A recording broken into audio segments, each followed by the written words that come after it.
It doesn't get old, does it? Nope, still Still, doesn't. still not my bread. All right. Well, anyway, it's been too long, Minderz. We were gone a week, but we are back with another episode of the Jumping the Rail podcast here from the JTR Podcast Network. This is Mark Redmond coming to you from the Noodles position in Champaign, Illinois, joined as always by my buddy Minderz. And uh, I don't know, would you say shit happens last week, Minderz? Hey, you know what? It might have worked out best in our favor for me anyway. That's true. You were a Shetland host last week. You Whew. were a little horse. I'm still a little hoarse, but Yeah. tell you what, those colds aren't nothing to mess with this year. Holy crap. It knocked me on my buttocks. No, they really aren't. Yeah, we were fully prepared to do a show last Tuesday before my router shit the bed on me during the day, so we had to go and get that replaced. And then by the time it all got connected and configured and all that, it was past showtime. I said, hell with it. Let's take the week off and watch the world burn. And we Yep. did. So, Yep. Yep. But with that said, Minderz, that means that we missed out some things. We had some business that we usually get to, we didn't get into. So we're still going to test your brain, but first I want to get into what we didn't talk about last week, which is our JTR Hall of Fame. I'm not going to do all the music and everything, but we do have an inductee for the Hall of Fame, though we didn't announce it last week. And it's a guy, full disclosure, we were going to go with Jack Tunney. We thought it'd be cute. Presidential election was last Tuesday, and greatest president ever is Jack Tunney. But Exactly. But we'll save him for the next election cycle. And instead, we wait 4 years. Well, maybe 2, depending on when the Senate race is. But I figured this is a good time to roll out somebody that I think we both have been wanting to put in here for a while, Minderz. Would you say one of the most influential wrestlers of his day? Oh, I think so.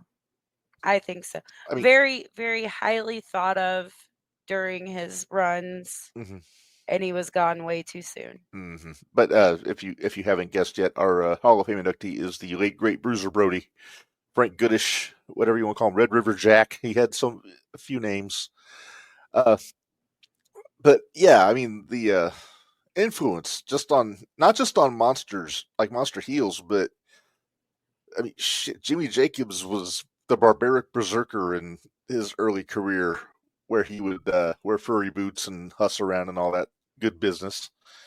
And but then, I mean, we talk about Mad Dog Conway all the time. Here's Zero1. I was going to say, I was going to throw it to Mad Dog because he even has the chain. He's got the chain. He's got the huss. He's got the beard. He's about a foot shorter, but it's okay. I would dare say just as aggressive. Oh, I don't know if just as aggressive, but very aggressive. Pretty damn aggressive. Very aggressive. Yeah. I will take nothing away from him, but at the same time, he's not Bruiser Brody, but damn, he's good and he's close. Yeah. Already? Okay. Already, yeah. Well, speaking of Connolly, Connolly's he's a Tennessee guy now. He is a Tennessee guy. So I'm curious if our guest is familiar with him, but let's bring him in, and I'll do the honors this time, Minderz, just out of familiarity's sake. It's a guy that I've been watching for damn near 20 years. If you're a fan of deathmatch wrestling, strong style wrestling, you know this guy, the strong style psycho. Tank, how are you, sir? Good. How are y'all doing? Not too bad. I got to say, you're a handsome man. Thank you. I mean, we get to... Yeah. Y'all look a lot alike. This is kind of creepy. I'm not going to lie. Yeah, we are some handsome some bitches. Yeah, there you go. That's right. Well, Tank, my name's Minderz. I'm his lovely co-host. But we've got 2 questions we always ask guests when they first come on the show. The first question is, who influenced you when you were younger as a wrestler, like say in the more national level? And then how did you get into the business? Well, I'm old. I'm 54 years old, so I've been watching wrestling since I was 8 years old. And the Masked Superstar is what caught my eye into wrestling, the Mass Superstar, Mr. Wrestling #2. And but I'm a big Bruiser Brody mark. So I would say he is probably my number one influence, and then Abdullah the Butcher behind him. And then I love me some New Jack too. So Rab, you got to show him the picture at some point. I think I still have it on here. You should still have it on there. We actually just did our induction for our Hall of Fame this week, and this week our Hall of Fame induction was Bruiser Brody. Yeah. So nice. I was just real happy when I heard that. Yeah. Oh yeah, he was great. Yeah. He was very believable, and I got to see him live one time in Chattanooga, and it was him and Abdullah, and they just fought all over the auditorium, and I was just like, man, these guys are just beating the living shit out of each other. And okay. and then when I got older, I figured out, they were working, but they were making it look pretty damn believable. Right. Yep. Yeah. Okay, so I found this picture kind of went viral the last few weeks here, Tank. So I'm going to throw this up, and I know you've used a lot of shit in your matches over the years, but why would anybody give New Jack a crossbow? Hell if I know. Whoever left that laying around was pretty stupid. Because if there's anything laying around, New Jack was going to use it. Yeah. Yeah, he was going to throw anything in that shopping cart of his and just bring it around. But oh yeah, we do an ECW watch along podcast on the side, and we just did a match with him and Mike Awesome from TNN. Oh, nice. And Awesome didn't know what the hell he was doing with New Jack. Oh yeah. AJ 2 reps on one screen. This is CMC's worst nightmare. Kind of is. So, how did you get into the business, Tank? Well, me and some friends of mine, we started out doing backyard wrestling. I was 24, 25. Didn't know of any like schools around my area. Well, there was one. I don't know how much y'all know about Paul Lee, the Nature Boy Paul Lee. Yep. The Ric Flair ripoff. Well, he's a jerk off, so we didn't really want to deal with him.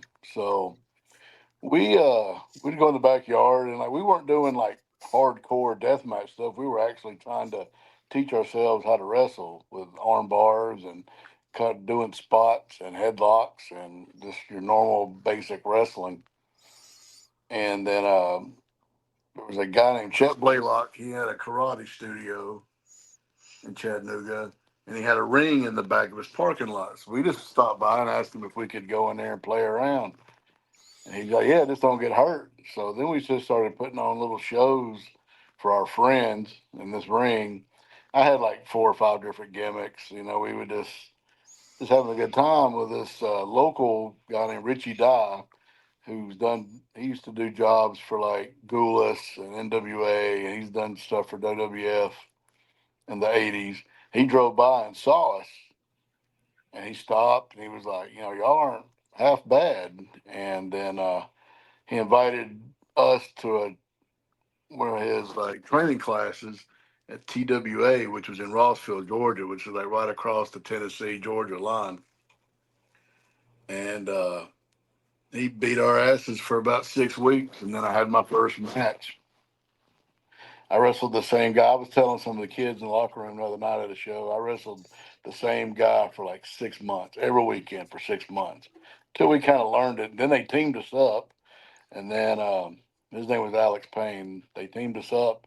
We did some traveling around the South and did some tags, and then out of my group of like 8 of us, I was the only one that really stuck with it. And 28 years later, here I am still doing this shit. So I think the first time I really was aware of you, and I used to watch when you work IWA shows up north in Aurora when I was living up there when you knew Joliet. But when I first was really aware of you was when you were doing the Devil's Rejects with the Iceberg. Yes. How did that come about with you guys teaming up? Well, we had feuded forever when we both were at Wildside. We worked with each other off and on for about a year and a half, 2 years. And then one night we were like, man, hell with this. We got to just start teaming up. We could dominate here. And that just kind of happened. We came in, at Wildside, we were just like a babyface tag team. And then when it shut down, Anarchy opened up, and that's when the Devil's Reject started. The Rev, he was a ring announcer and commentator, and we were sitting around one night where we were like, we got to come up. We didn't really have the name of Devil's Reject, so I was doing this gimmick where I was hearing voices, and Iceberg was doing the same thing. And I was like, let's get Dan back over here and see if he can be our cult leader or whatever. It was kind of like a takeover. It was old Wildside guys trying to take over Anarchy. And then the movie had just come out, and Dan's like, let's just be the Devil's Rejects. And we stuck with that and went on with it. There you go. Minderz, can you imagine? I don't know if you've seen Iceberg yet in any of the videos, but imagine Tank and another guy about his size, and picture if we could get them to 0-1 to take on the Light in a tag match. Yeah, at the time, Iceberg was close to like 550 pounds. He was a big dude. I was close to 400, and we beat the piss out of a few people. Disrespect, and we were one of the guys you didn't really want to mess with. We just pound on your ass. Right. I don't think the Light even matches them, even just Iceberg weight wise. I don't think they'd be half of Iceberg. No, I don't, because we're talking about two wrestlers that I think their combined weight is probably somewhere in the neighborhood of what, 330? Oh, you're being generous. I'll be generous. I'll say 350. But yeah. Two guys. I mean, two wrestlers. Sorry, two wrestlers.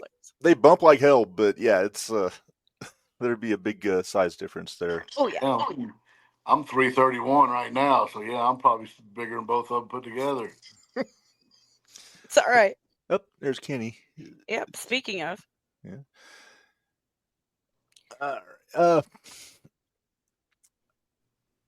I know we're going to talk a little bit about GCW because you're in the NGI this weekend.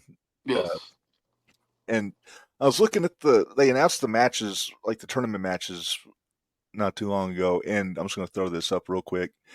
So the thing I've always noticed about the NGI, they don't always do all the same. They'll do a 4-way match and then a few one-on-ones, and they've got you in the 4-way, which is also for the GCW Ultraviolent Championship, and I cannot read what the match is on here. It's me, Tommy Vendetta, Brandon Kirk, and Dr. Redacted. Yeah. And I think there's a stipulation there. My eyes are awful. I should have put my glasses on before this. It's also for the GCW Ultraviolent title. Yeah. I guess the title is going to be defended throughout the tournament. Okay. So have you worked with any of those three guys before? I've beaten all three of them. Nice. I like it. So I'm not really worried about it. Yeah. Well, let me ask this: what got you into death matches? Because I'm just gonna say death matches aren't my favorite, but to each their own. But what got you into the death match? Oh, wow, it was. I've always been into the bloody Southern brawls. Being from Chattanooga, I saw tons of Jerry Lawler and Bill Dundee and Dutch Mantell and Jerry Jarrett and the Ghoulish wrestling here. I mean, there was all just good, violent, bloody brawls. Tommy Rich and Mad Dog Buzz Sawyer for one. Mm-hmm. Abdullah and Bruiser Brody. And I never really, the first time I'd ever seen any kind of death match, I was on a show. This guy ran a show here in Chattanooga, and they used light tubes. And I was like, I would never do that shit. That's stupid. And that was in 2001. And then 2004, I was in my first deathmatch tournament doing glass and barbed wire. And I was like, well, I'm an idiot. But I guess my first real time I'd ever seen deathmatch wrestling was the ICP, the Juggalo Championship Wrestling video that they dubbed over the King of the Death in Japan with Foley and Funk in the final. Okay. And I was like, man, this is crazy. Do I ever want to do this? I don't know. And then, starting seeing guys like Ian Rotten, getting some videos, seeing guys like Ian Rotten and Axel, Rolling Hard, Mean Mitch Page, Bull Payne, and and I never really thought I was going to go full-fledged deathmatch. And Ian announced that the 2004 King of the Death was going to be the last one. So I hit him up. I got booked for it. And, of course, it wasn't the last tournament. No. I did 9 for him. And then just kind of fell in love with it and just kept doing it.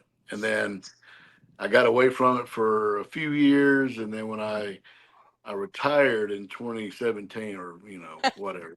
Well, yeah. And when I came back in 2021, I came back to do some shows in Tampa, WrestleMania weekend.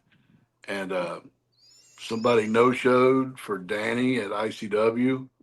He asked if I wanted to do it. And I was like, sure. So I wrestled Neil Diamond Cutter. And this run I've been on for the last 3 years is mainly death matches and hardcore brawls, and I love every minute of it. So, what has been your worst injury? I'm just curious. The worst injury I've ever gotten wrestling was in the Ted Petty Invitational wrestling Brent Albright. I was there. I hurt my ankle pretty bad. And it was like the first 30 seconds of the match. My ankle it was a high ankle sprain. Once I got home, the doctor had been like, you'd have been better off breaking it. So I was out for quite a while. And it happened about 30 seconds into the match, and we went about 10, 15. And I was struggling, but I got through it. So that's probably my worst injury. I've never really gotten hurt doing a death match except for, your normal cuts and bruises or whatever. Yeah. Right. Yeah, I remember that TPI because usually if you go out of the tournament the next day, you're in a non-tournament match, and I noticed you weren't there on night 2. I weren't there. I drove my ass back home, and I was booked for both nights, but I told Ian, I don't think I'll be able to go. So I just went back home. I lived in Ohio at the time, and my little girl came out, and I had to crawl into the house because I couldn't walk. And I heard her tell my wife, Daddy's on the couch. My wife's like, no, he's not. And she came out, and there I am with my foot propped up, and she's like, you dumbass. I get yelled at a lot from her. She's a nurse, so. Well, I guess it kind of works. That's handy. It's always good having her around because she fixes everybody up. Nice. Real quick, Kenny Calix, he's one of our local guys. He's, 18, 19 Minderz? 19. Why do you have such a hard time remembering this? I can never remember. Because I remember when he was 17. But he's been in the biz for a couple of years, but he wanted to throw up here. He says you're the man. So, thank you. Yeah. Papa Pullman, I still prefer traditional wrestling, but I've been starting to understand that deathmatch is better. That's because his sons are all getting into it. Oh, is that Anakin's dad? It is. It is Anakin? Papa Pullman. Oh yeah, I've wrestled Anakin a couple of times. We did a bar show in Chattanooga, and he beat me up pretty good. And then I actually wrestled him 2 weeks ago. I have an alter ego that I do it's a comedy gimmick. I wear a mask, and I'm called the Poon Dog.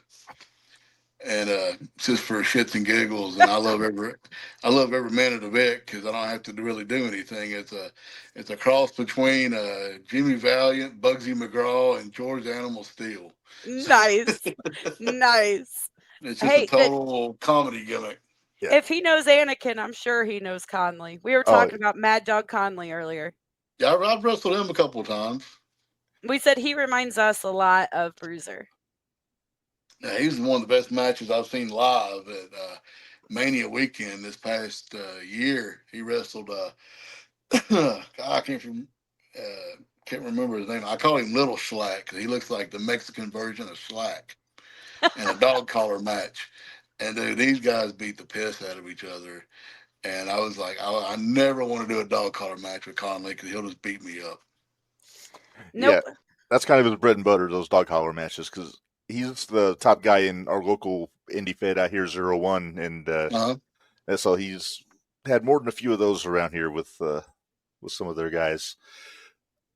I mean, it's bound to happen sooner or later. Now, I believe he moved to Memphis. Yeah, so he's in Memphis now. He's kind of close to Chattanooga where we do TWE. So I'm sure sooner or later we'll tangle in a dog collar match just to say that we did. Right. There you go. So you dropped some heavy names here a few minutes ago. We're talking about guys like Freak Show and Rolling Hard, Mitch Page, all these guys. How do you compare? Because that's the Generation Deathmatch guys that I started watching back like 2007, 2008.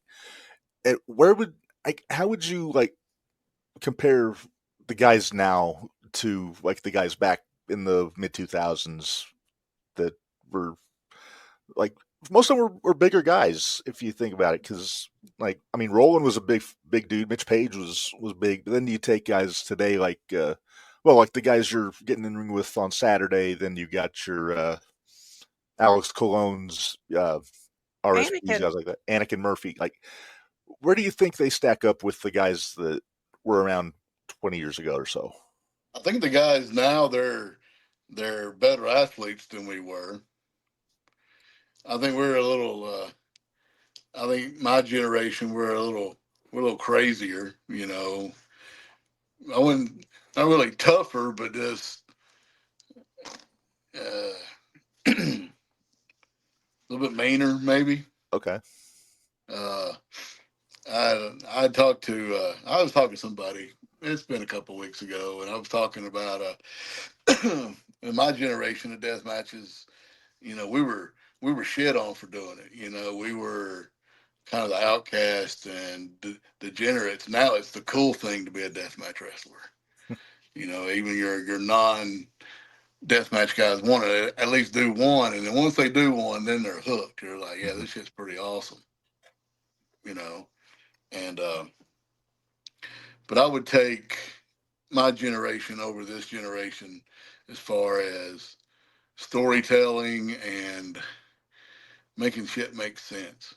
Yeah. Like sometimes back then, you know, I just won the Tremont's Deathmatch tournament, and there was no glass until the finals. Now there's a lot of glass in just about every friggin' match. You know, it just kind of, and you don't have to have glass to have a good death match. No. I did one with Bull Payne, and it was badass. And it was we did a barbed wire dog collar match, and we just good storytelling. Yeah. A barbed wire dog. Okay.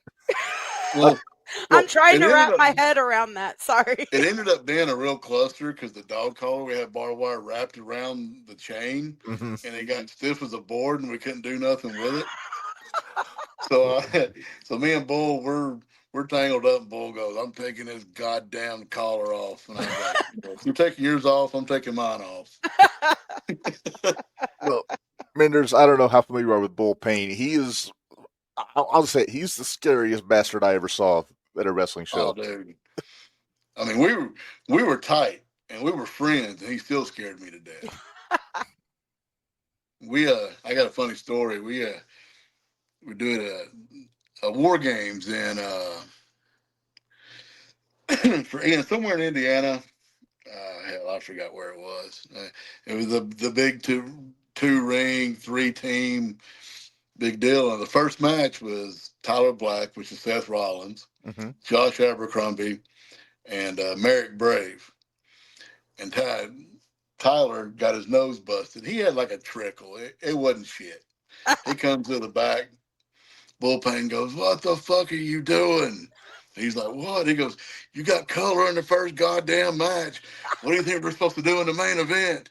He goes, Goes, you're a worthless piece of shit. Now he just cussed this dude out, and I was just like, oh my god. And he goes, and by the way, I'm just fucking with you. And I was like, yeah, he had us all going. Yeah. I remember that. I remember that show. I think that was Punk's last IWA show before he went to It was. He OVW. wrestled Delirious. They did like an hour match, Like an Iron Man match. Yeah. Yeah. But that War Games, you were on the NWA team with the Iron Saints, Iron Saints, and McClure and Priest, right? Yep. Yeah. And then there's the IWA team was Bad Breed, Corporal Robinson, Bullpain, and Chris Hero, which was so. I don't know why I remember all this stuff off the top of my head, but and then Fannon's team, I think it was B.J. Whitmer, Eddie Kingston, J.C. Bailey, Steve Stone, I think it was. I think so. And Mark Wolf, I think, was the fifth guy. Candido was supposed to be in it, but that's right when he got his leg broke. Yeah. At TNA. I'm not quite sure how to help you with that. Shut up, Alexis. Yeah, what the hell is she talking about? Yeah, because I remember Candido and Stone teaming up for a while over there, but yeah. Oh man, Candido was the coolest dude ever. He was this. First time I got to meet him, we just sat there and we shot the breeze for a while, and he picked me up at the airport once, and he was picking me, Kevin Steen, and El Generico up, and he was walking around asking people if he's seen anybody walking around in a mask looking for Generico, and I was like, he was asking people that worked there, he goes, hey, have you seen a guy in a mask? And they're like, no. Cool guy. Yeah. See, and all these with the ECW stuff that we've been watching here lately, it's like all of this is like hitting home and hitting harder now that we've been going through and rewatching all of it. Because, yeah, like I said, that like Reb was talking about earlier, that New Jack match with Mike Awesome, and I was like, you know, it's weird because I'm not a deathmatch girl, but man, when it comes to New Jack, I'll watch just about anything he does. Oh man, I had the luxury of wrestling New Jack quite a few times, and it was always just a hoot. And, you know, I guess he liked me. First time I wrestled, I was scared to death because I always thought of the mass transit. I'm a white fat dude, and I didn't want him cutting me up. But he always called me his son, his white son. Aww. And we did a deal in Atlanta one night. We wrestled at a strip club, and it's supposed to have been like shoot fights. And this dude got me paid $300, and all we did was walk around and break pool sticks over each other. And the people thought we were really fighting. And he goes, "You want to do it again next week?" And I was like, "Hell yeah!" So let me ask you, Tank, what do you think? Like, I don't know. Do you watch the current product? Do you watch like AEW and WWE or no? Or not much. Not much. Well, I'll see some. I'll watch clips on YouTube of WWE. I'll watch like the what they call now. They're not called pay-per-views anymore. The premium live events. If I can stomach it, I'll sit and watch some of that. But I mean, because I've been doing this for so long, and it's just, I don't know. I mean, what I read and hear about, they are doing some really good stuff. It's a lot better now. Because one of my biggest things is I always enjoyed kayfabe. Kayfabe. So just the difference of what kayfabe is now as to what it was. I mean, I grew up watching, you know, Hulk Hogan, Ultimate Warrior, Macho Man, all that generation. That was like my first group. And, you know, thinking of the stories they told then and then seeing what they're doing now, it took a little while for me to get back into it just to stomach the storylines and what they were doing. But I always kind of just wonder what guys in the business right now think about the differences between kayfabe then and now. I couldn't tell you because, like I said, I don't watch it. Yeah. Like I said, every now and then I'll catch a clip on YouTube, and I was like, that was pretty good. I do, you know, I'm interested in Rick Steiner's kid. He's really good. Yeah. And he's going to be in the next few years. And Gunther, I like watching him because he just beats the piss out of people. I like him better, Statter, though. Yeah, I'm the same way. You know, you don't have to be I perfect. mean, he's in tremendous shape. Don't get me wrong, but when he was Walter, he was just like, oh my God! I saw him in PCO at a Mania Week match, and it was just brutal. I think Gunther, when he was Walter, was more intimidating than he is now. Yeah. Yep. See, Papa Pullman agrees with me. He thinks social media has ruined kayfabe. I think it has too. Oh, it was. I mean, like back in the day, do you think Harley Race would have got on Twitter and said, "Oh, I want to thank so and so for this match I had tonight"? Hell No. No. No. And that was one of my gripes when I quit in 2017. Was just the way social media and like nobody really taking the shit serious. And I mean, there were some guys in Chattanooga. At one time, we had like 4 shows within like a 20-mile radius, and 2 of them were like 6 miles apart. The one show I was at all the time called Empire, and there was another one called UEW. Well, there were some heels at Empire that were working babyface at UEW, and one night I just snapped and I cussed them out. I'm like, "Fuck y'all doing?" Because the same people, we didn't run on the same night, so it was the same people back and forth, and I was just like, "What the hell?" And they were like, "Why do you take this so serious?" I go, "Because if I didn't take this shit serious, these places wouldn't be around now." Right. Guys like me, we paved the way for you assholes, and y'all are fucking it up. Man, I could agree with somebody more, Reb. It's kind of scary. Go ahead, Reb. Oh, so there's something I've always wanted to ask about, and if you don't remember, if you don't want to get into it, we don't have to, but I was at the 08 King of the Death in Southern Indiana at the bowling alley. When The Mike Levy shit. The Mike Levy shit. There's been so many stories about that. Minderz, I don't think you know the story. There's a guy, the White Lion Mike Levy, that talked his way onto the Queen of the Deathmatch tournament and wrestled Mickey. And this is when Mickey was in TNA, and I guess he hard-weighted her on the head and gave her a big old goose egg. Mickey's a bad bitch. You don't fuck with Mickey. No, I'm sorry. Well, no, worse than that. Ian got pissed, and then he went off on this guy. I know Devin Moore was out there. You were out there. Pondo was out there. There's a bunch of people came out and just beat the piss out of the guy. Good. And the question's always been work or shoot, and I was always curious about it, but I never had the balls to ask anybody because I didn't know who to ask, and I certainly wasn't going to ask Ian. But it wasn't a word. Oh. And to this day, and I've said it on other podcasts, I've had to sit down with Mike Levy and apologize to this guy. I did it a few years ago at a show in Pigeon Forge, Tennessee. That was the most rotten fucking thing I've ever done. And I'm embarrassed by it. I'm ashamed I was even a part of that shit. And out of all of that, I got blackballed by quite a few promotions. Is that right? And I mean, I probably didn't wrestle for about 7 or 8 months after that. I had to move from Ohio back to Tennessee to actually get bookings again. Oh, wow. Because like all my bookings up north were just shot. And then what started out, at the time, I was doing a gimmick where I just curb stomp people for shits and giggles. And I was just going to go out and curb stomp him and be done with it. But everything else that happened, it was total bullshit. And like I just said, the most rotten thing I've ever done, and most shittiest thing I've ever been a part of. And I've apologized to this kid a couple of times. And like I said, I'm ashamed I was a part of it.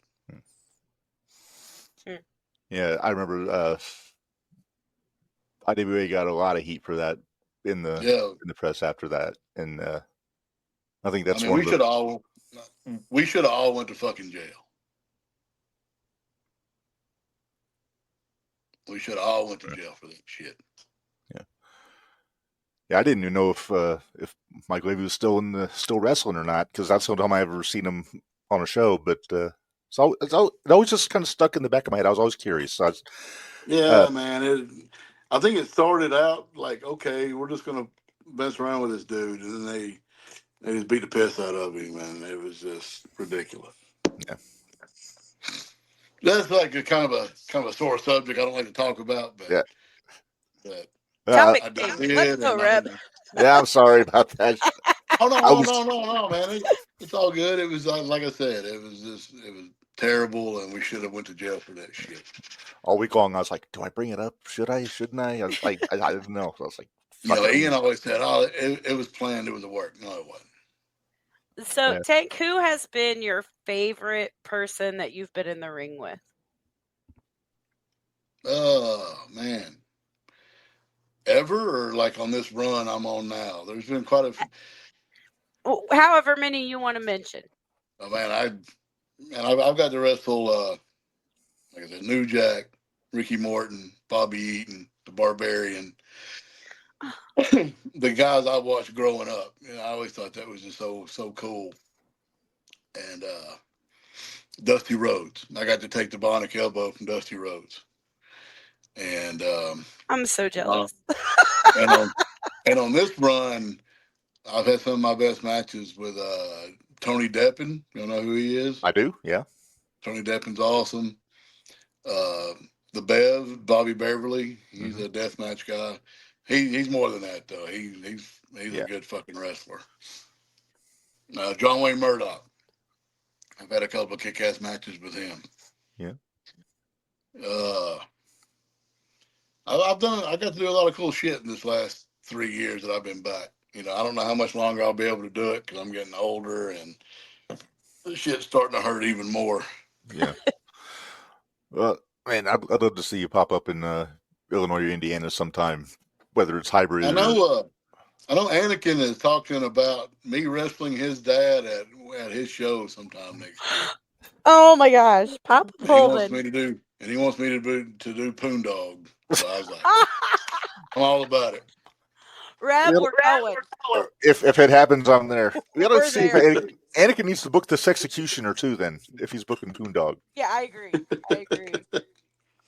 Yeah, like I said, the Poon Dog, man, it was just a joke we came up with one day, sitting in the back, and I was like, so I just kept saying it over and over, and then one day a buddy of mine makes all my gear. I go, make me a mask. He goes, okay. And then one show I came out as Poon Dog, and I come out to YMCA, and I dance, and I shake my ass, and I have a damn confetti gun, and I just... Oh, wow. So you go all out on this. Yeah, it's the dumbest shit ever. Oh, man. But I don't have to take bumps or get beat up, so... There you go. There you go. It's good stuff. Oh, wait. How long? Okay, so Papa Pullman, you gonna throw that up there, Reb? There we go, yeah. Actually, the one that they're trying to get you to wrestle just said that. I probably got another year in me. Yeah. Maybe 2. We'll see. Yeah. Maybe I can make it to 30. I've been in the business 28 years. Oh, there you go. Try to make 30, maybe. I doubt it, but we'll see. Well, I think you would be at the with the experience you have, you'd be able to call your own matches and say, "Look, I ain't doing anything stupid." So I'll do that now. I wrestled this kid a few months ago, and I'll be honest, I don't call a whole lot of shit. I was I was not up in air where we just call everything in the ring. Yep. Give me a finish and we're good to go. And I talked to this guy, like, we're going to do this, and we'll take it home. Right before we go out, he goes, you mind taking a Michinoku driver? And I looked at him, and I go, brother, that ain't going to work for me. I go, you got to be out your fucking mind. I wouldn't have taken that shit 20 years ago. And he was like, okay. And one of the ugly ducklings, Rob Killjoy, was standing right there and just thought that was the funniest shit ever. I've never seen anybody just say, nope, I ain't doing that shit. I mean, what's he going to say? He's like, I insist. I was like, come on. It ain't happening. Oh, no, No. I was just like, hell no. I ain't doing that. That ain't going to work for me, brother. Right. No Canadian destroyers or any of those. No, I can't get my big ass over for a Canadian destroyer. If I did, that'd be the last move I probably ever did, because I would land right on my neck more than Right. likely. Speaking of that, Minderz, did you see the video of Jack Vaughn doing a fucking destroyer on the? Sure did. Of We'll all talk people. about that later because that one irritated me. Who? Jack Vaughn, He's the an Ohio veteran guy. Jack Vaughn. He's Oh, an yeah, Ohio okay, guy. yeah. He's been he wrestled in St. Louis at the super indie-rific thigh slapping Slamboree or something like that. Slamboree or something like that. It was his show that he came up with. Mm-hmm. And he wrestled one of the guys. I don't know if the Jet, Benjamin Trust. He's out of St. Louis. And me and the Jet hate each other. We hate each other. We can't stand each other. So every time the Jet wins, I get really cranky. And he wins a lot, so I'm cranky a Because he's lot. really good. But when Jack Vaughn took a Canadian destroyer from him, oh, I was mad. I was so mad. Because I'm a huge fan of Jack Vaughn. I've been, ever since, when he started doing his thigh slaps and things like that, he cracks me up. And to see him do that, I was just like, what are you doing? Stop it. But Jack Vaughn is one of those guys that I've seen all his videos. And I would love to wrestle him because I think we could be entertaining as hell. And because I'm more than a deathmatch guy. I can do comedy. The only thing you're going to see me do a high spot for me is getting in the goddamn ring. So. Red Poondog versus the Vet. Oh, yeah. We would sell out. We would sell out the Superdome with that. There you go. There you go. I like it. Hello.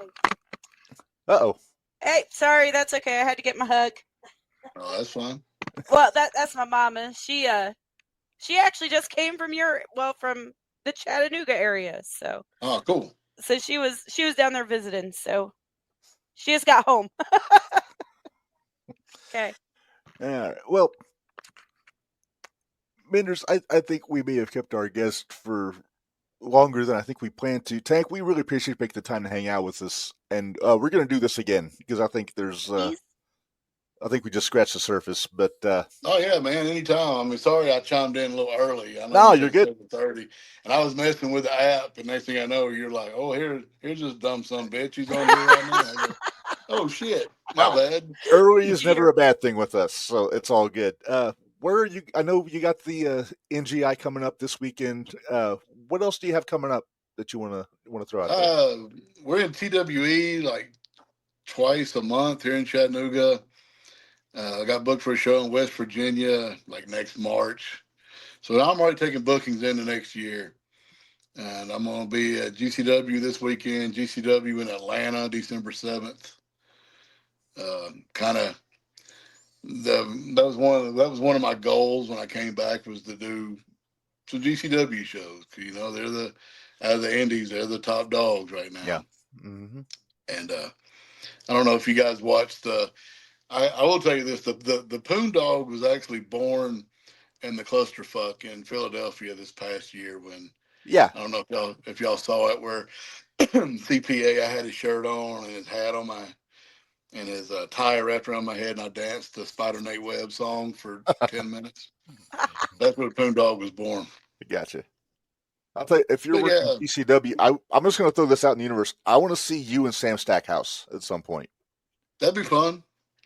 He's a big old boy who can move. Yes. He can. He's one of our favorites. We've had Sam on here before, so yeah, we've had a good time. Is he from y'all's area? He's from Oklahoma. No, he's Oklahoma. Okay. We're in Illinois. Yeah, I think he even got to go to Hawaii with him a couple weeks ago. Yeah, wow. He was on there. That was a big deal. I thought that was cool that they went to freaking Hawaii. When, like, my real job, I can't travel like I used to. Right. But when I get to it, I make the most of it. This past year at Mania Week, I mean, I did seven matches in 5 days. Nice. Because I'm Wow. usually doing like 7 in like 2 months. Right. Good Lord. And 5 of them were death matches. So I was beat to hell. Ugh. Well, Tank, thank you so much for being on here with us. We appreciate it so much. We'll get you back on again sometime soon. Yes, we'll do it anytime. Thank y'all. Awesome. Sounds great. All right. Bye. Bye-bye.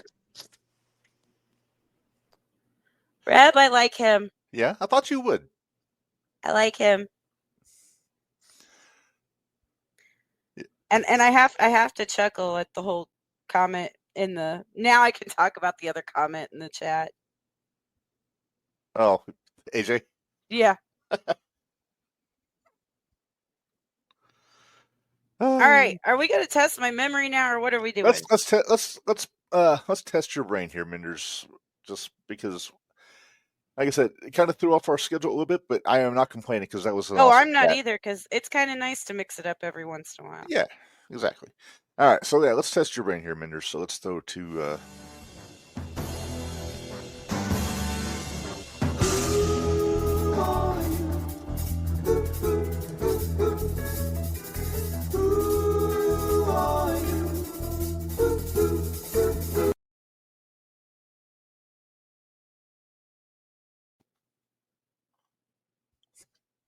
All right, so it is time for Name That Wrestler, and I think this is the one that I had planned for last week.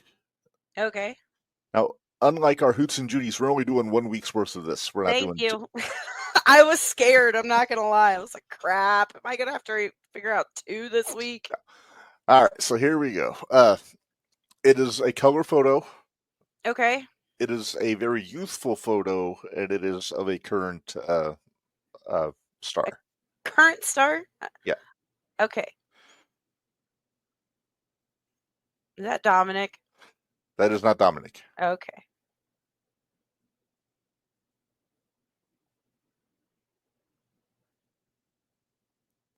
All right, give me a hint. All right. I'm just going to give you one hint, and I think you're going to get it. Okay. He disgraced the tradition of lucha libre. Hey, I was close. You were really close. I was real really close. That's Ray. That's Ray. I was damn close. Yeah, I was impressed. I thought you were going to just, as soon as I said no, I thought you were going to just bounce back with Ray and just bust it out. No. I got it, guys. I got it. Thanks, though. That's not a bad guess, Damien Priest. Yeah. But, Papa Pullman, he's approved of our guess. Thanks, Papa. We appreciate Thanks, it. awesome. And if that match happens, Papa Pullman, we are going to be there. We're going to be there front row. Papa Pullman and the Poon Dog. Papa Pullman versus the Poon Dog. Very nice. All right. Well, Minderz, let's get into our Hoots and Judy's since we haven't got to there yet. And this time we are going to do multiple because we had Hoots last week and we have Hoots this week that we didn't get to. We had to cover 2 weeks worth of Hoots and Judy's. Yeah. And wait, does that mean we have 2 Stooges too? I have 2 Stooges. Yay! I'm just going to say this. We're more than covered on the Judy side. Oh, yeah. We have how many? 14? 14 by my count. But let's start with the Hoots. All right. Good Hoot of the week. And I'm going to let you go first, Minderz. Okay. Once you get done coughing. Yeah, thank you. I appreciate that. Okay, so last week, my good Hoot of the week. Are you set? I'm ready. Okay. Was the one, the only, the Grand Regent, Camaro Jackson. Now check out this picture. Aw, Look at the shirt. Check out the shirt. The shirt's my favorite. Well, his shirt, not my shirt. Well, my shirt is my favorite. But he's representing the pod at the PWE show. Sure was. I was so. Oh, you should have heard me. Did you tackle? I did. I giddied out. It was pretty funny. The PWE Interstate Champion. He picked up a little more gold over the last couple of weeks also. So well, that's exactly why I picked him, because the next night he won the what was it? The NWA. I forget the promotion. It's an NWA affiliated territory. It is. The WLW, I want to say. That doesn't sound right. It doesn't sound right. I want to say it's WC. It's not WCW. Well, I know it's not WCW, smartass. Hang on. I'm going to get to the bottom of this. Keep talking about how great Camaro is. Well, Camaro's awesome. Oh, wait, do you have the other picture? Because he made a new fan that weekend. Oh, yeah, I do. Hang on. He made a new fan that weekend. Look at those two. How cute is that? And if you're watching earlier, you already saw Mama. But that's Mama Minderz. Yeah. She is a fan now. You have converted her to. I have converted her. She is a fan now. But she adores Camaro. Between Camaro and Coco, she's a fan. She's a fan. MLW, yeah, WLW. WLW, okay. World League Wrestling. That's it. Thank you. But yeah, so that was my good hoot for last week. Mm-hmm. And then, are we doing both weeks at the same time? We'll do both at once. So give me hoot number 2. My hoot number 2 is got it for last Friday on SmackDown. And it would be the one, the only, Tommaso Ciampa. I'm so excited. I'm starting to see glimpses of Blackheart come back. He Sicilian psychopath. Yes, and he defeated Pretty Deadly on his own. And that's the Tommaso Ciampa that I want. Yes. Yes. I have missed Tommaso Ciampa. I have too. I've missed this version of Tommaso. And man, if this means that we're going to get a heel turn from him and Johnny are going at it again, sign me up, take my money. Yeah. What's it you said about best friends fighting? Oh, it's the best thing ever because you don't hit anybody harder. That's good. Mm-hmm. All right. Well, my hoots, starting with, well, the last week hoot, I'm going to go. Sorry, AJ. AJ put his up. Hang on, don't get ahead of me, AJ. So my last week hoot, I'm going to give it to Bully Ray and Ridge Holland, NXT, just for the work they've been putting in. Bubba's been making Ridge look like a star the last 3 weeks. He really has. Then Ridge got the win on Trick on TV last week in the ECW Arena show. Mm-hmm. Apparently now Dave LaGreca's talking shit about him on Busted Open because of the disrespect. So things might be heating up in NXT with Bubba going back and forth. So we'll have to see. I like it. My other hoot, this is why I said, AJ, don't get ahead of me. I'm giving it to Kevin Owens. Because, dude, that's the worst freaking angle you could have showed of that. I know. That's the best I could do. Uh-huh. I wanted to give it to everybody involved in this segment because it was chef's kiss, dude. Chef's kiss. From KO to the agents to Michael Cole, maybe especially Michael Cole, they made that pile driver look like a killing machine.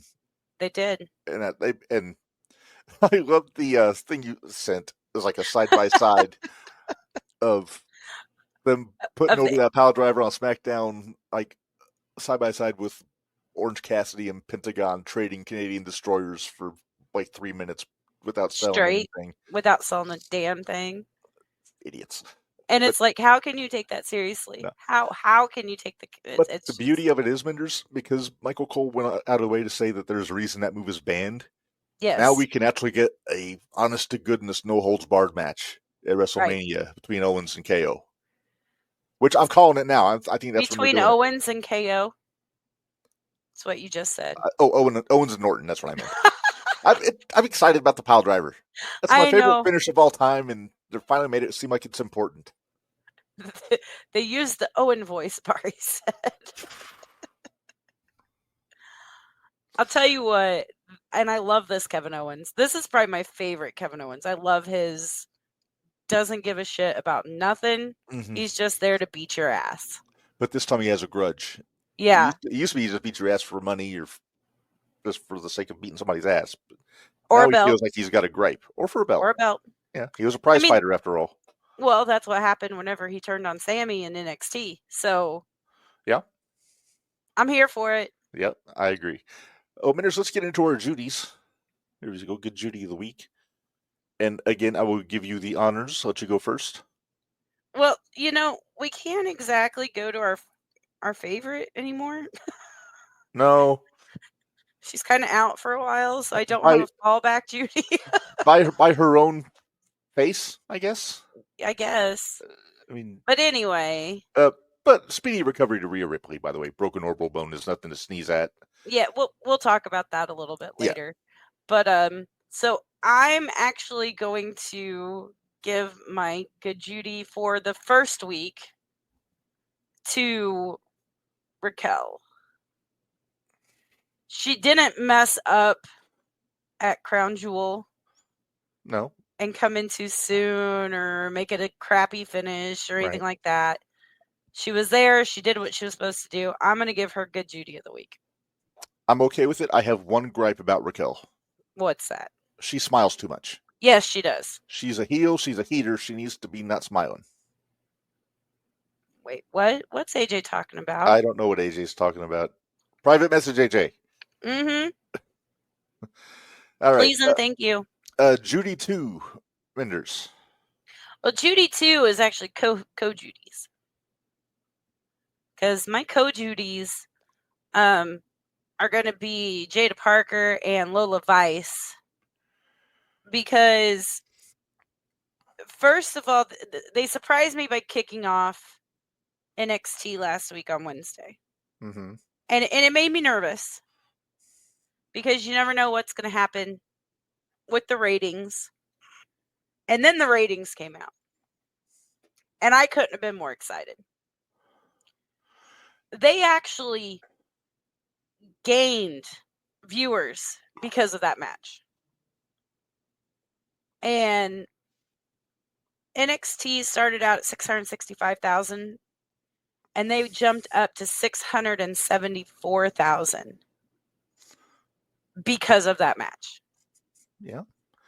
And I'll tell you what, also, it was a damn good match. Marie did a fine job as a referee. She did. She did. Nice bit of nostalgia there. But I that was a guess hell of a match.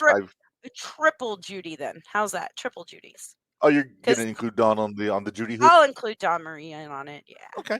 So we're up to 15 Judys this week. 15 Judys this week, and I just took care of 5 of them. 4 of them. 4 of them. You have 11. I have 11. I have 11 Judys this week.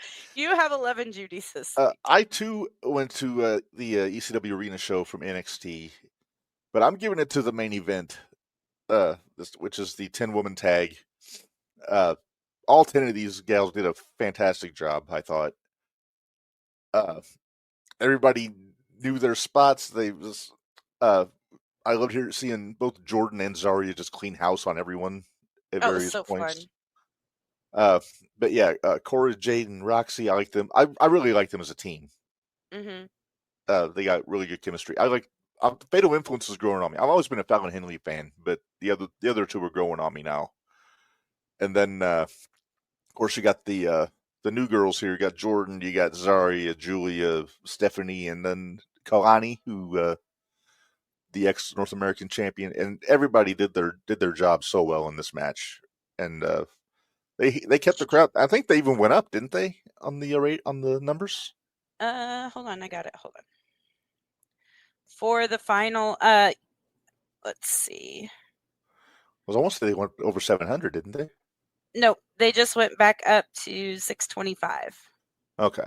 So really, from start to finish, 674 was the highest that NXT was. And that was during the Lola Vice and Jada Parker. And they finished at 625,000. I don't know if I should put this comment up.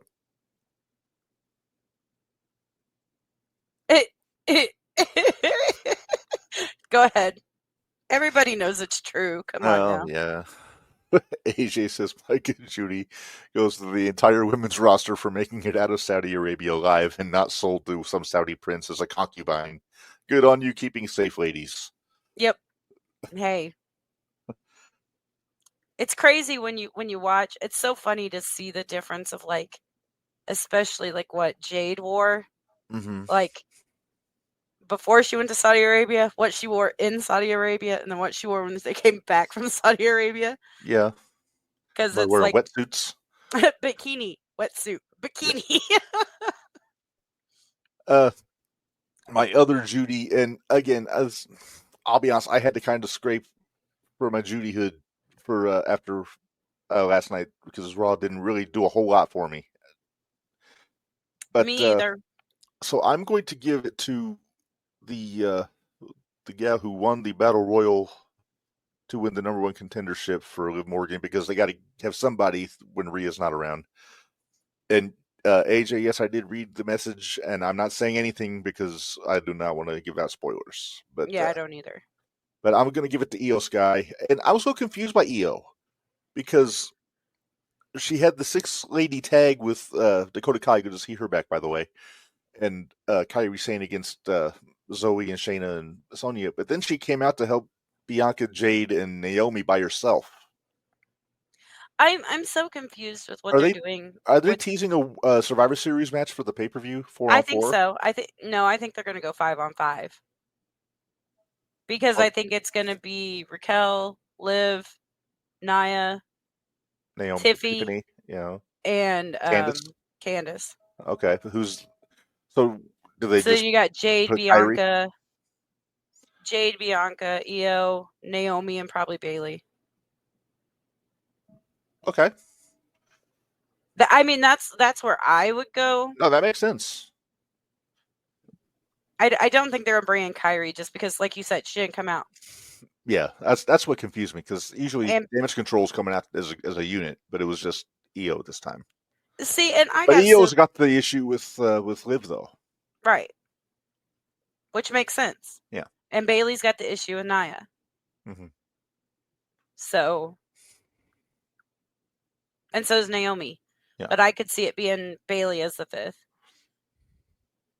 All right, let's go to Stooge of the Week. Let's do Although, here I thought you were going to give me good Judy of the Week for fighting through last week. Wednesday. I almost gave you Judy Hood. I mean, you're a perpetual Judy Minderz, but you were a soldier last week. And you know what sad part was? I didn't feel as bad as I was. You sounded way worse. I didn't.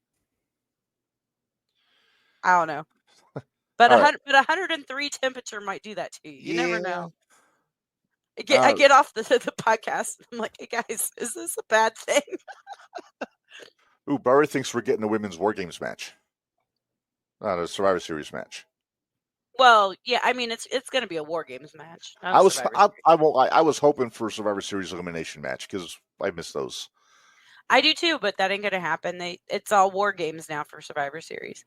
Are you trying to hide there around Larry? Is that what you're doing? This is Mo. Thank you. Oh, sorry, my bad. Curly at the top, Larry with the curly hair, Mo on the bottom. Mo was the leader. Sorry, my bad. It's been a minute since I've watched the Three Stooges. If there was another O, I'd have Shemp in one of them. But anyway, this is a 2-Stooge week here, Minderz. And yeah, the first one I'm not 100% sure I know what you're talking about, but it would have been last week, and I was out of it last week. So it was a GCW last weekend, and honestly, I forget who he was wrestling. But I'm giving Stooge of last week to Jimmy Lloyd, also known as Matt Cardona's sidekick in GCW. Well, there's his first problem. Well, all I'm going to show you is a picture of why he has earned Stoogehood. Okay. You ready? I'm ready. Oh, you dumbass. Powerbomb off the turnbuckle into a standing garbage can. Dumbass. Pretty much. Man. And that's all I got to say. I like Jimmy. He's a good worker, but he does the deathmatch shit a little bit too much. Yeah. Well, you know how I feel about death matches anyway. But well, yeah, except for Tank. I'm like I said, it's not my cup of tea. So yep, I think you know what I want to do. I want to get a picture of Tank with my wife, and I want to send that out to all my relatives as a Christmas card, just to see if I notice it's not me. That would be great. I was sitting here thinking, I was like, damn, it's too bad we can't get Tank as SCX. Who says we can't? I know, I'm just saying. Well, he said he can't travel much, so I didn't know if that'd be too far away. Hey, Minderz, we got another expo announcement. Oh, did we? We did. Hang on, let me do my. Where'd it go? Where are you?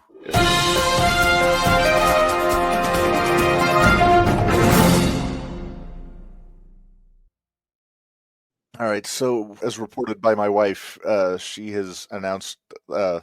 Well, they have announced a new attendee at the expo, and we didn't get to talk about Prince Nana. He got announced since the last time we were on the air, which I'm excited about. Actually, he got announced as we went off the air the last time. Yeah, literally, like we barely missed being able to announce it on the air. Yes. But are you ready, Minderz? I just saw it, so I know who it is. Yeah. MVP. I'm excited about this. I like MVP. I do too. He is a smooth sumbitch. I wonder if we're gonna get Lashley then. Maybe. Would we get Shelton? I'd be happy with Shelton. Oh, I would be too. Then you'd have to wear your corny shirt. Are you trying to get me in trouble? With Shelton? Corny puts Shelton over all the time. I know. Of course I'm wearing my corny shirt. You act like I'm not going to wear my corny. I wear a corny shirt both days. Come on now. I just got my my new corny shirt this week, Minderz. New classic got your face corny shirt, right? I already had the face shirt, but I got the other one. Oh, you got the TYFU buy. Yes. At long last, I finally got my TYFYB shirt. If you know, you know. If you know, you know. Minderz, we still have another stooge. Or if you're and you ticked off bash him, whatever. So we can't use our perpetual Judy this week, Minderz, because she's hurt. But we can always go to our perpetual stooge. She's an idiot. God, she's an idiot. I used to like her at one time. At one time, I did. Me too. But I got to find the tweet because I sent it to the group. I have a question. Can you? There's a couple of reasons. Can you spell delusional? I can. I was in the B. But number one, she went on an interview saying that she's the greatest wrestler in the world, men or women.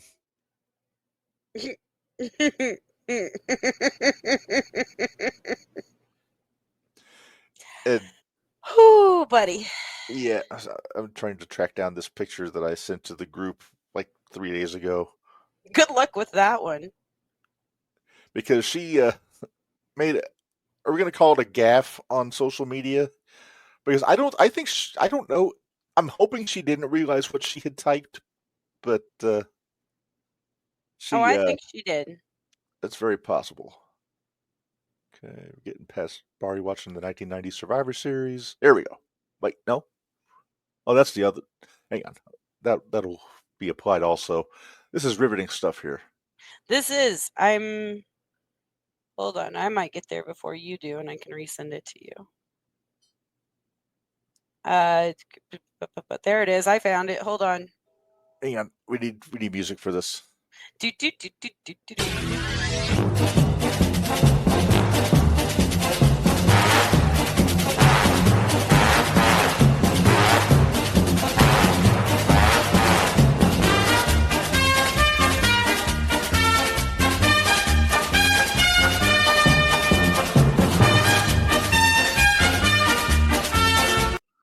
Okay, we're good.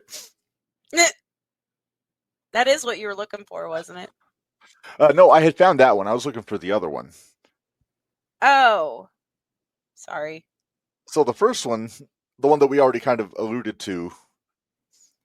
Here we go. Mercedes Moan says, "I'm not the greatest women's wrestler. I am the greatest wrestler. When you think of John Cena, The Rock, or Kenny Omega, I won't stop until people are thinking of Mercedes Moné in the same light." Thoughts? Won't be in the same conversation. Sorry. No, she'll be lucky to be mentioned in the same breath as Orange Cassidy and Anna Jay. And yeah. Not a knock on Anna Jay. You know what? I would say I think she would at least be mentioned, and it's not because of what she's doing now, but what she did in NXT. I could see her being mentioned in the same breath with like Charlotte, Bayley, or Becky, just for the simple fact she was one of the four. Before she lost her rabbit ass mind. Exactly. All right, and then the other one. I'm just gonna leave that up. I'm not gonna say anything. Okay. I hate what they're doing with what's her face now. You mean the now ruined Camille? Yeah. Oh, they ruined her. She is done. She is done. I used to think she was Billy Badass, but after last her week, out to Statlander, and then Mercedes buried her after the match. Yep, sure did. And she just walked off like a puppy dog. She should have just beat the piss out of both of them. Yup. Camille was. I don't think it was last year, but the year before, she won my Women of the Year from the Year in Review episode. I remember that. Now where is she? Now she's carrying Mercedes' bags and being ruined by Tony. She's down there with poor Jay Lethal. Ugh. I've been making a list of the ruined and it's ridiculous. Just the names. Are we gonna have? We need to make that one of our year-end ruined awards. Wrestler of the Year. Ruined Wrestler of the Year. I like it. Let's do it. Let's do it. Since you sent me the list of what we have to come up with this time. Yes, it's kind of a long list, but it is. It's a really long list, but I'm okay with it. Yeah, I mean that's all we're talking about that night. Oh, I know. I can't remember what day it is. It's December something. Well, it'll probably be December. I doubt we do it on New Year's Eve. We're not doing it on Festivus. And probably not Christmas Eve. Hell Girl, the Bell Girl. Thank you, Papa Pullman. Papa Pullman wins honorary hoot for that comment. Oh, yeah, for that comment. Heck yeah. Oh, where'd my... There we go. Back up. Back to my format, because I lose track of things. Yep, we know. It's okay. Hey. All right. Well, Minderz, I don't know if you listened to Busted Open today. You know, I need to actually start. You really should. But they mentioned a New York Post interview that Jon Moxley did. Oh, boy. On, and I just want to throw up a quote because it was kind of a... It's kind of a damning indictment of backstage in AEW. Just one instance of it, anyway. And there was audio on Busted Open. I couldn't find the audio without getting other people making comments that I don't want to hear. Gotcha. So I just found the text here. So I'm going to throw this up. And while it's not all that articulate, I mean, it says a mouthful here. He says there will be a lot of stuff that won't be a part of this AEW. I think that was him working, but then I think he got a little shooty afterwards. Says, for example, earlier in the year, I was having a conversation or was around the conversation earlier in the year. I heard a backstage type person talking about interviews or pre-tapes or something. Like I said, not the most articulate sentence, but I mean, nice setup. I mean, again, sets the table a little bit. It was a situation where talents were not put in a position to succeed due to lack of preparation, framework, direction, and things like that. Sound familiar? Bring it on. Let's see. This individual said, well, it's a bottom of the card. It doesn't matter. Oh. Then he opines here. He says, can you imagine saying that? You're fucking fired. Go work at Sunglass Hut. You should be fucking pistol whipped for saying that. Now, that might be a bit extreme. Might be a little bit extreme. Pistol whipping is the right course of action there. A good slap in the face, maybe. But then he continues, for one, everybody that is on the top of the card was at one time on the bottom of the card. This is true. That's how it works. You climb the ladder. You see this frustration or confusion from some of these talents because there's no fucking ladder. Wrong? Nope. I'm waiting until I start hearing lies here. Then he finishes by saying, they don't know what to do. They're just wandering in the desert. We're going to grab them and we're going to walk them. Now, that sounds like he might be working a little bit again. Yeah, now he's back to working again. Possible in that middle part, though. Yeah, that middle part. Hey, fucking Caster. He just annoys me. I What always did he go do back. now? No, he just annoys me with his whole. He didn't want Shelton Benjamin coming because he didn't want him taking his spot. Well, guess what, Caster? Shelton's taking his spot whether he wants to or Shelton's not. taking his spot whether he wants him to or not. Because I'm sorry, the people that go to AEW are not going to see the AEW talent. No, they're going to see the former WWE talent. They are. Now, here's the problem. Shelton is perilously close to joining the Ruined. He is. I'm kind of scared. I'm a little worried. We all knew Lashley was coming. I wish they would have waited. I wish they didn't job Shelton out to Swerve after his third match. Yeah, but hey, you know what? I'm gonna give. I should have made this a good hoot of the week too. Poor Aaron Atlas. That poor guy. Oh my God! Is his head still in Ohio? I think it is. I think his head is still in Ohio because Shelton Benjamin damn near took the damn thing off. Man, That kick, that super kick to his head, and he didn't move. Oh, props to him for selling that shit the way he did. Chef's kiss, yes, Aaron indeed. Atlas. He's one of our favorites, by the way. He is. Mount Olympus, War Pigs, Crash and Burn, whatever you want to call him. He took one loss to a former world champions faction. Well, there's that, but I would have kept him untouchable. I wouldn't have had him lose. And it's not that he lost to Swerve; it's that he lost to anybody. It's that they lost. Period. I mean, I agree. There's no shame losing to Swerve, but No. They should have waited on that. That should have been a pay-per-view match. That should have been a Full Gear. Then you bring Lashley out after that match, get him to debut. See, and I think that would have been a better call. But that's us. Let Shelton run through the jabronis for a few weeks. Exactly. Let him go after Uno and the Dork Order and the Dork Order. And or, you know what? Give me Shelton and Garcia first. Oh, that would be fun. That would be fun. That would have been great. And he can have good matches with some of these guys. He's still going to be Shelton Benjamin. He's still going to dominate, stretch anybody he wants to because he can. Right. Yeah, Tony. Yeah, Tony's calling for ratings. He really is. Oh, need I go into? Hold on. This was last week. Oh, do you have the numbers? Yeah, give me one moment. Let me pull please it back up. do. All right. So last week, because everybody's big thing was that it was going NXT versus AEW. Right. On NXT's off night. Right. On a different night. Yeah, on a different night. Not in its usual spot. Right. So AEW started out at 666,000. Started. Uh-huh. That's super low. For their normal night, aren't they usually like 820? Yeah, about there. So then, mind you, okay, so NXT was at 665,000. Mm-hmm. And we're going to preface this. The last time they went head-to-head, AEW had to move because of baseball. Right. Nothing they could do about that. In this case, NXT had to move because they weren't going to be preempting election coverage for wrestling. I would say, yeah, they're not going to let you have wrestling on election coverage night. So, I mean, it's not malicious. We're going to the other night to bury these guys. It just happens that AEW got fucking buried. Right. So in NXT from 8 to 8:15, you had Lola Vice versus Jada Parker through an ad break. And on Dynamite, you had MVP with Swerve Strickland live promo, recap, Darby Allin and Orange Cassidy versus Claudio Castagnoli and Pac. Mm-hmm. Now, granted, that's when Darby came off the tunnel. Now, granted, AEW did start ahead of NXT. I'll give them that. Which I wonder if that's because people didn't know NXT was on Wednesday. Well, to an extent, there's only 1,000 difference. Right.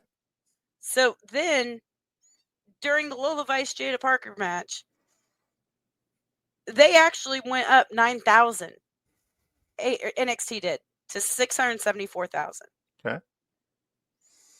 AEW Dynamite in 8:15 to 8:30, it was Darby Allin and Orange Cassidy versus Claudio and Pac. Continued post-match with Death Riders and the conglomeration and ad break. They went from 666,000 down to 575,000. Oof. They lost almost 100,000 people. Yow. They are 9 shy of 100,000. Oof.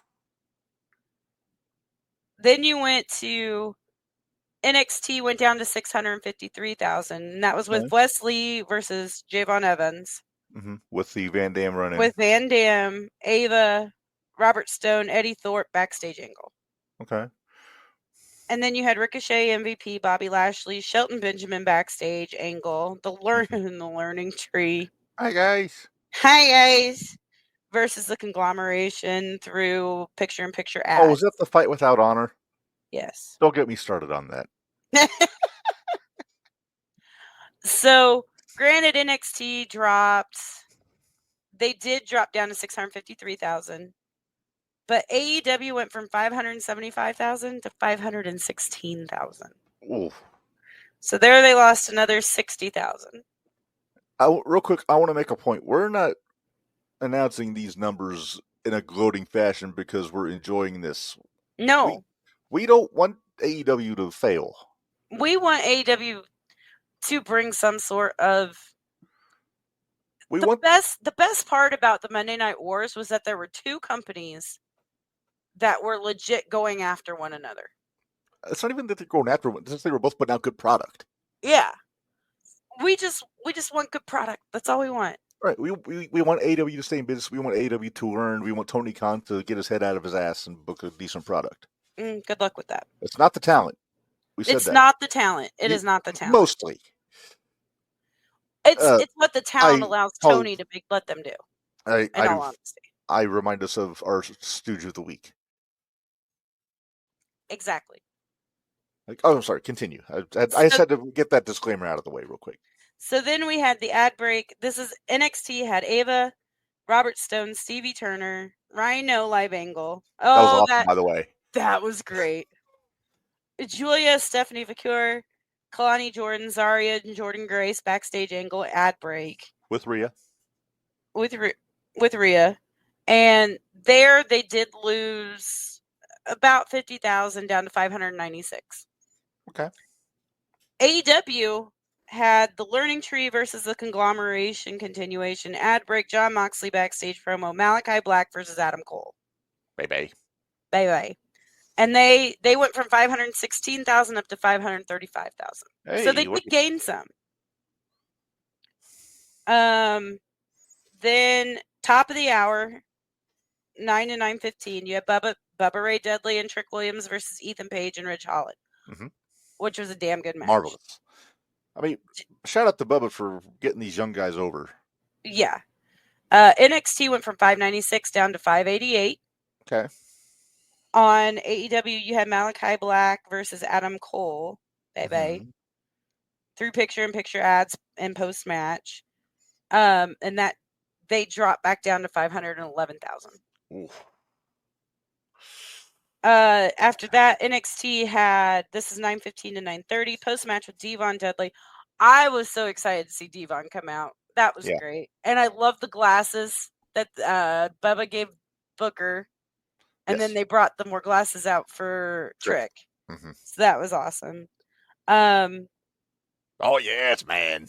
Adonis and Petrovic? Petrovic. The Russian girl. Oh, okay. Backstage angle, ad break, Fatal Influence, Jade Perez backstage promo, Tony D and Nunzio and his feet. The feet have not shrunk. They haven't. They are huge. Post-match, Spears, Jensen, Regal, King, No Quarter Catch crew backstage angle. They're kind of drawing out the Regal to Regal Charlie thing. They are. Which I like. So that dropped down then to 563,000. Okay. 9:15. Would they have got more ratings if Charlie had shaved the mustache? Maybe. I'm kidding. On AEW, you had MJF back. You had MJF backstage angle, Jay White, Hangman, Adam Page, your favorite, Barry. Live angle, ad break, Chris Statlander, Camille, Mercedes Moné backstage angle. Oh, that was that stupid car crap. Christian Cage and Hook live promo. By the way, Christian Cage is stupid, an idiot. Stupid. Thank you. Mm-hmm. That went from 511,000 down to 469,000.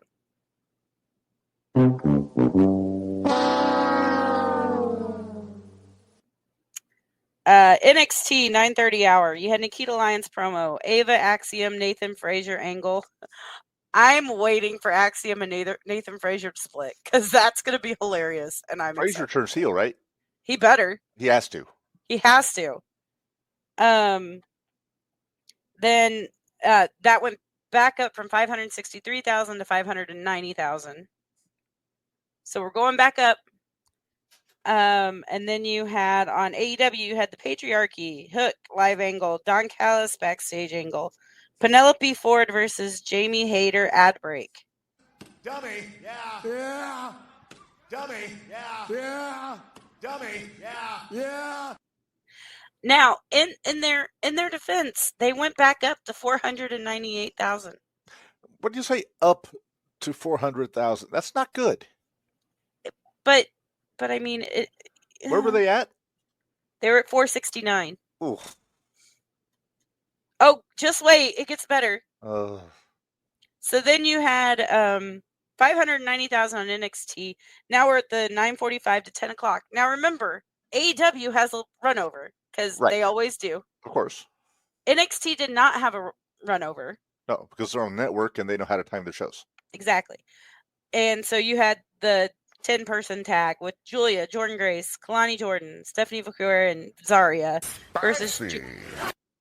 versus Cora Jade, Roxanne Perez, and Fatal Influence. Wing! That went from 590,000 back up to 625,000. So you go from where they started at 665,000 to 625,000. So over the course of the show, they only lost 40,000. It's not bad. That's pretty darn good, especially for when they're not in their normal. Night.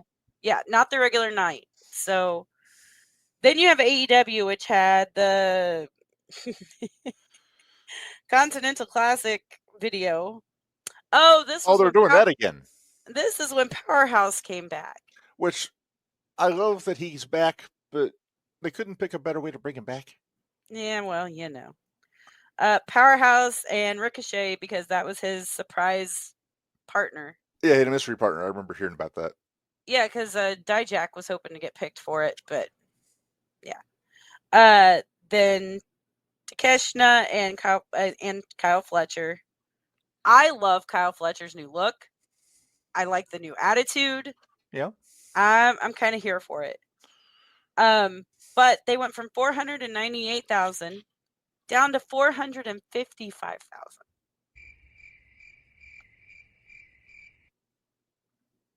And then the 9-minute overrun, which was Powerhouse Hobbs and Ricochet versus Takeshita, Kyle Fletcher, continued post-match with Adam Cole, Mark Davis, Lance Archer, Brian Cage, and Will Ospreay. And they gained 5,000. So 460,000. So let's put this in perspective.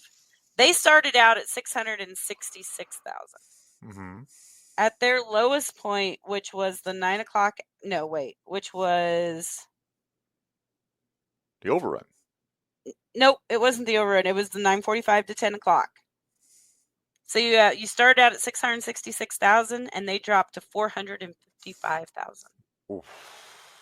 That's over 200,000 that they lost in their regular time slot.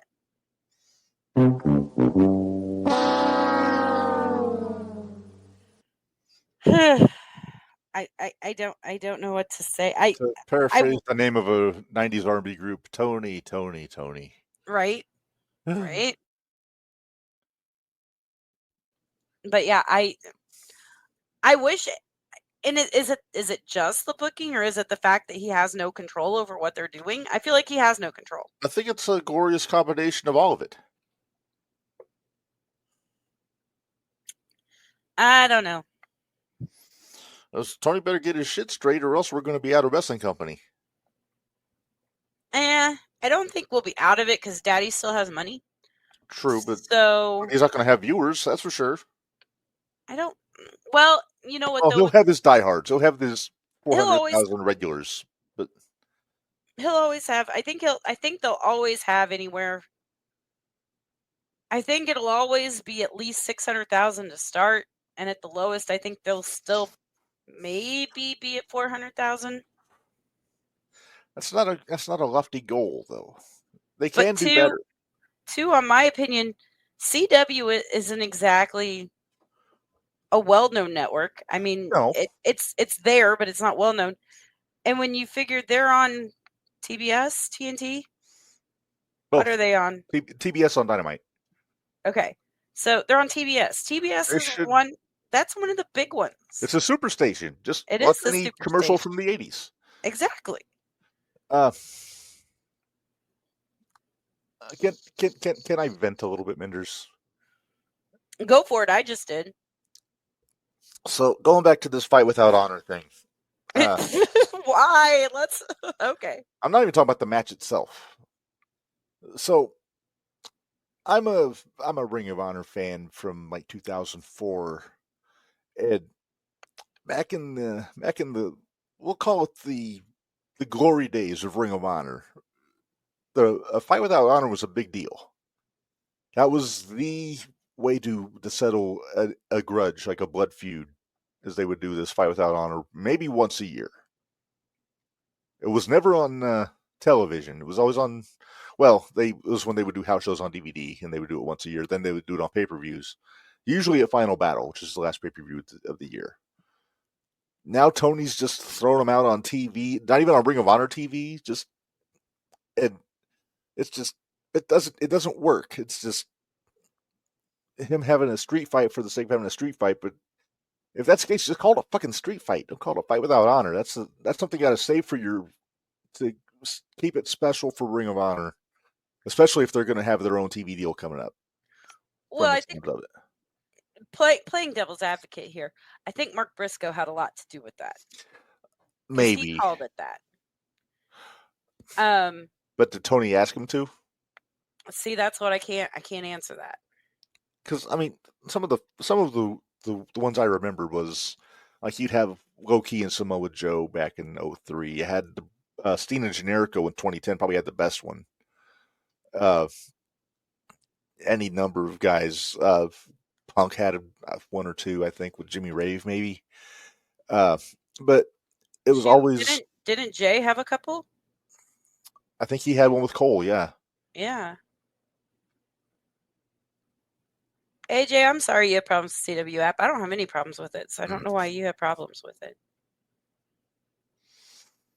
it. But yeah, it seems like Tony's not afraid to take something that's over and just use it for the sake of using it. And they didn't really even promote it. No. For that show. No. It's just one of the laundry list of things that Tony needs to improve on. And I know people were asking, like, what do you know? It was like, hey, the only thing different from me and Tony Khan is $1 billion. Yeah. I'm just going to say it. I'm just calling it. I don't have a billionaire papa to finance my dream of owning a company. Hey, we spoke it into existence. What? Breaking news. What? Oh, wait. Breaking news.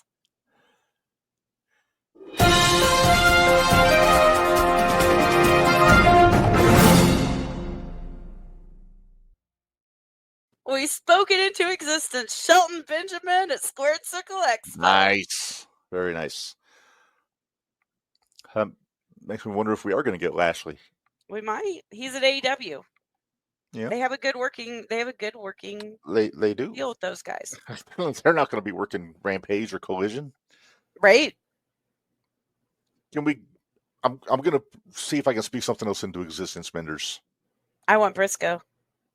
No, I'm not talking that. I'm talking about for the wrestling show. Oh, what's that? Shelton Benjamin. Mm-hmm. Jake Oman. Fucking teasing me with a good time. I hate you right now. It's what I do. Do you know he's overseas right now? He's in Germany, right? Think so, with Jack Vaughn and Aaron Williams. Yeah, doing the WXW. They're all over there right now. Yeah. Is it the 16 karat gold tournament over there right now? Maybe. Getting a suit and a photo op. Hell Minderz, yeah. you gonna do your Nation of Domination insertion there? Dude. Another chapter 2 of which one of these is not like the other? Yeah, chapter 2 of which one of these is not like the other. Man, I got so many jokes about that. If Bari does that, can we call it his hoot suit? His hoot suit. I like it. I like it. Oh, So right now I'm thinking of 2 photo ops if they offer them that I want. So Hurt Business. And what's the other one? Swerve and Nana. I'd be happy just with Nana. I just want to meet Nana. We'll see. If you do a photo op with Nana, he might make you dance. Sweet. I'll dance with Nana. Yeah. Hey, Minderz, let's pay some bills real quick. Then we got one last order of business to get to, and then Okay. I might be a little late getting back. Okay. Godspeed. Don't run because you might trip over the dog. All right.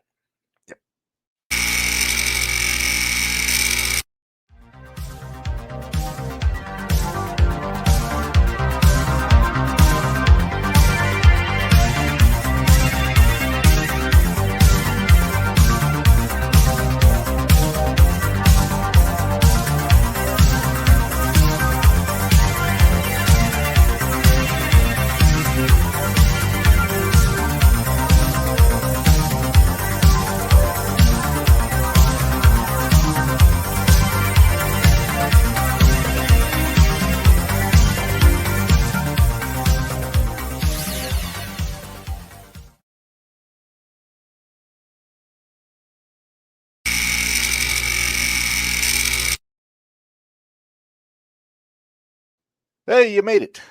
Look at what I got. Very nice. It's not quite Christmas yet, but I'll let it slide. It's my new Buc-ee's cup. Nice. Very nice. All right. Well, Minderz, we got one last order of business before we get out of here today. And we're going to get done on time because now I have to pee. So we're going to. Well, why didn't you go? Because somebody's got to be here watching the thing. Oh, okay. But anyway, so let's go ahead and get to it. I'm going to throw up the, if I can find it. There we go.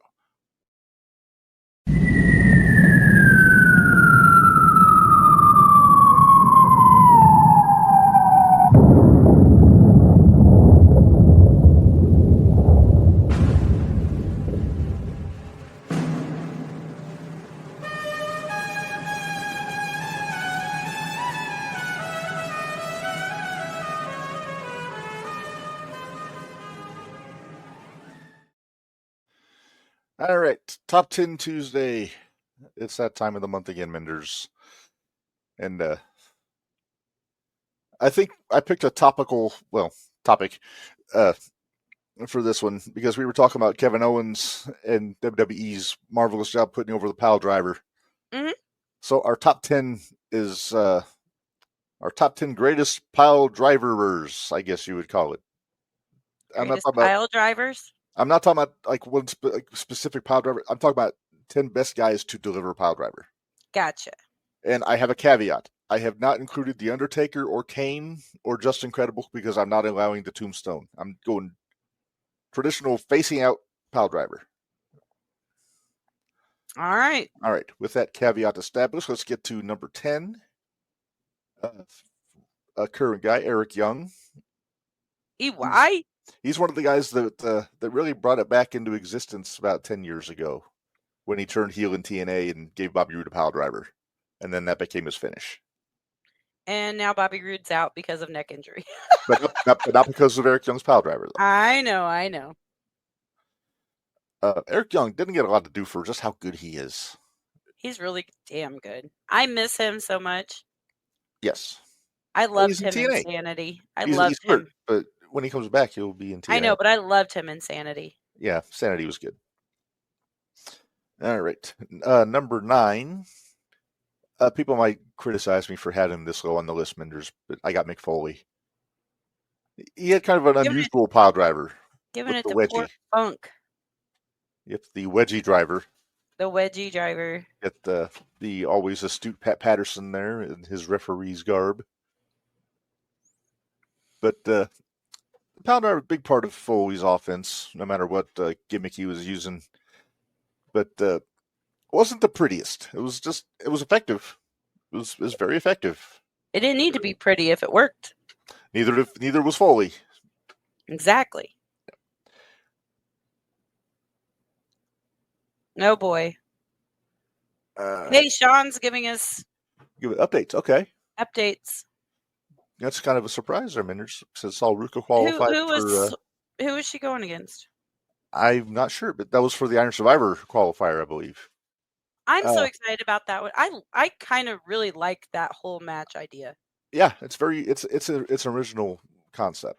It's but innovative and I like it. I like it. Oh, Cora Jade too. Oh wow. Wait, is Cora who she beat? Oh.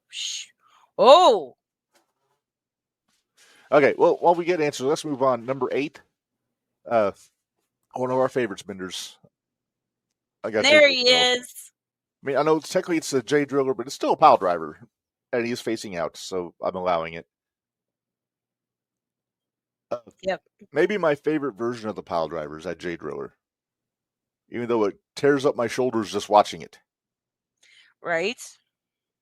I would love to ask somebody who's taken a move like that. How do you not tear out both of your shoulders when you take like a pedigree or a tiger driver or pile driver or something? You know, it's just one of those perils of never being in the business. I can't speak for it. So, and I'm kind of happy I don't. Right. All right, number 7. Another guy that really made the pile driver an effective finish again the last several years. Minderz. Bully Ray. Bully. Oh, Sean says Zarya pinned Roxy last week in the tag match. We knew that. And then Saul Ruka beat Cora Jade. So. Wow. So wait, did Zarya qualify for Iron Survivor by getting the pin in the tag match then?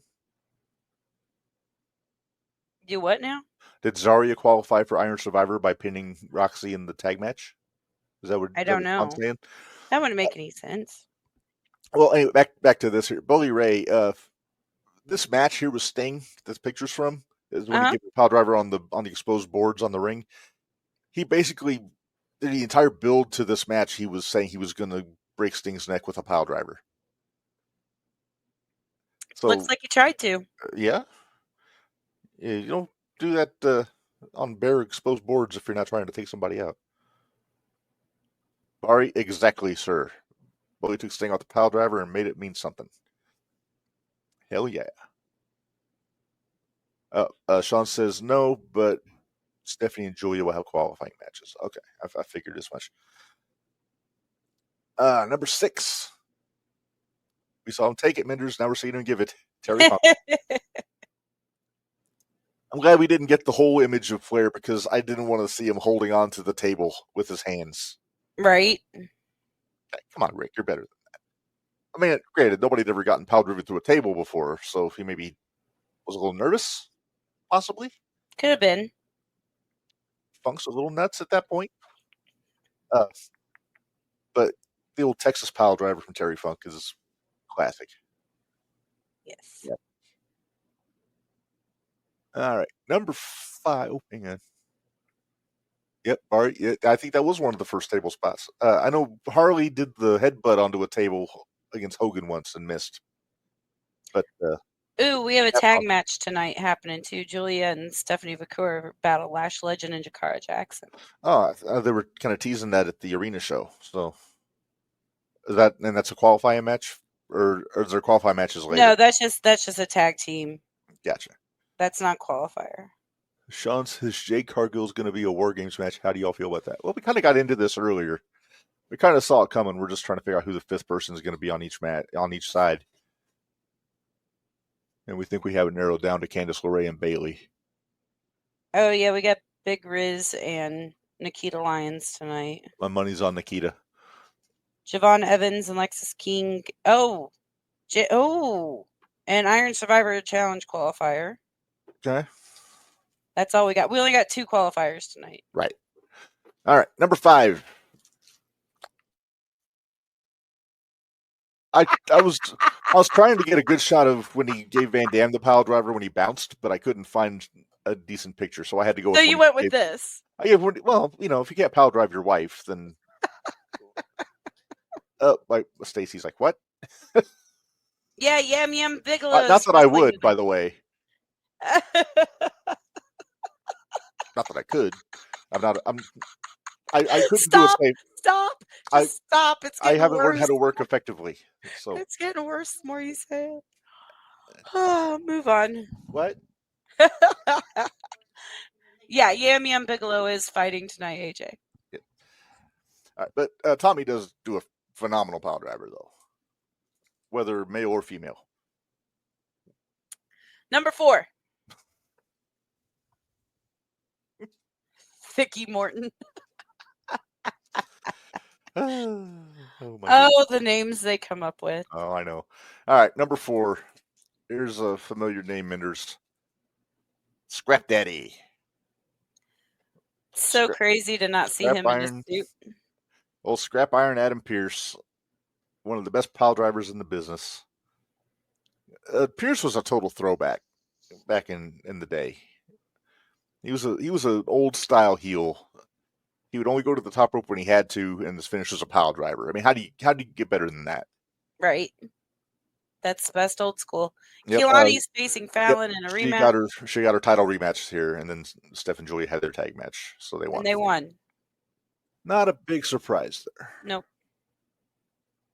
So when do we get Jordan and Zarya as a tag team?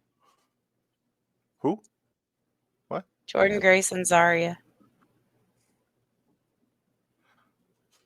I think we're more likely to get a match out of them after last week because Zarya speared her. It's true. Number 3, Minderz. Okay. Yes. Focus. I'm gonna bring this thing in if it kills me. Number 3. Handsome Harley Race. There you go. The He king. bequeathed the pile driver to Lex Luger, and Luger couldn't do it half as good as Harley. Greatest wrestler on God's green earth. This will pop Camaro if he's watching that we put Harley on here, number 3. He might be. Depends on if he's traveling. Is he wearing the shirt, I wonder? He might be. Number 2, Minderz. And number 1 and 2 are kind of obvious in my book, but AJ says, what are they feeding the women in Australia? Between Rhea and Zarya, is it just the land of muscly lady hosses over there? And good-looking lady hosses. Come on, I think we found their tag team name. Muscly lady hosses. Muscly lady hosses. I don't know. Emily. I don't know. Anyway, back to number 2. Back to number 2. Back teeth are floating, so let's get this thing reined in here. All number right, 2, Mr. Wonderful Paul Orndorff. Of course. Gotta be on there, and he's got to be Look high how on much this he's list. concentrating there. Oh yeah, he's like, don't kill this guy. Don't kill this guy. Mm-hmm. And number 1, where's Ray Stevens gets an honorable mention for his pile driver back in the day, but he did not make it onto the list. I really tried. Where's your drum roll? Oh. Thank you.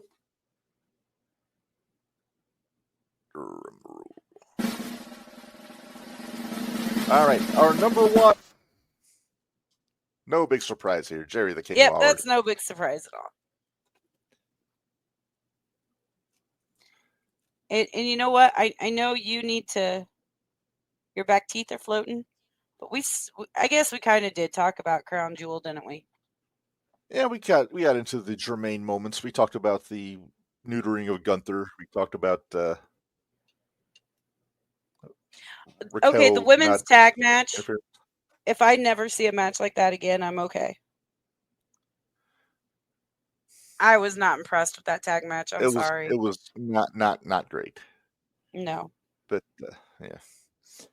All right. Well, Minderz, let's say we get out of here. We got to finish up. We got a big one tomorrow that we got to get ready for on the shootout. We do. It is shooty time, Minderz. It is shooty time. Tomorrow night, the 2nd annual Jumping the Rails Zero1 USA Shootout Shooty Awards, celebrating the best of Zero1 USA. And then after that, Minderz, we're going on vacation from the shootout for a few weeks.